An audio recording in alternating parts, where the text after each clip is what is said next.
दिल्ली दिल वालों की है क्योंकि फेफड़े तो इस पॉल्यूशन में खराब हो रहे हैं। इन दिनों सोशल मीडिया पर इस तरह के मीम्स खूब वायरल हैं। दिल्ली एनसीआर में हर तरफ पॉल्यूशन ही पॉल्यूशन है और सॉल्यूशन का पता नहीं।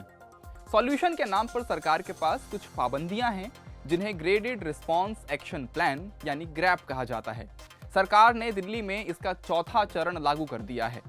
सरकार के इस एक्शन में 8 पाबंदियां हैं जिसके तहत कई चीजों पर रोक लगाई गई है।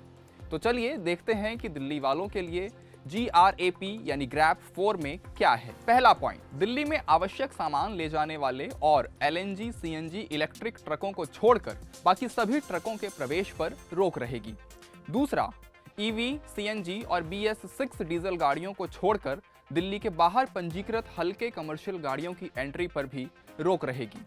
आवश्यक वस्तुएं सेवाएं प्रदान करने वाली गाड़ियों को इन प्रतिबंधों से छूट मिलेगी। तीसरा, दिल्ली में पंजीकृत मध्यम और भारी डीजल माल वाहनों के संचालन पर रोक रहेगी। आवश्यक वस्तुओं और सेवाओं वाले वाहनों को छूट रहेगी।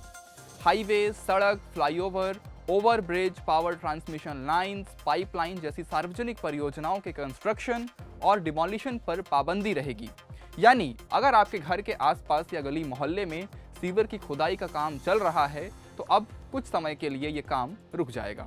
एनसीआर की राज्य सरकारें और दिल्ली सरकार 6वीं, 9वीं और 11वीं कक्षा की फिजिकल क्लासेस बंद करने पर फैसला ले सकती हैं और ऑनलाइन मोड में क्लासेस चला सकती हैं। छठी पाबंदी, एनसीआर राज्य सरकारें और दिल्ली सरकार सार्वजनिक और निजी कार्यालयों में 50% उपस्थिति के साथ काम करने और बाकी कर्मचारियों को वर्क फ्रॉम होम देने पर निर्णय ले सकती हैं। सातवां, केंद्र सरकार अपने ऑफिस में कर्मचारियों के लिए घर से काम करने की अनुमति देने पर उचित फैसला ले सकती हैं।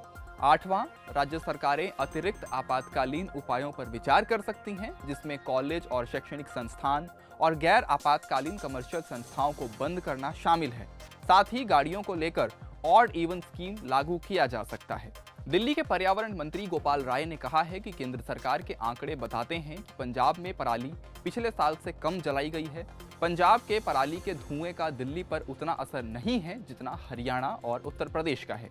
वहीं दिल्ली सरकार ने राष्ट्रीय राजधानी में बढ़ते प्रदूषण के मद्देनजर सभी प्राइमरी स्कूलों को 10 नवंबर तक के लिए बंद कर दिया है। आप ऐसी खबरों के लिए देखते रहिए क्विंट हिंदी।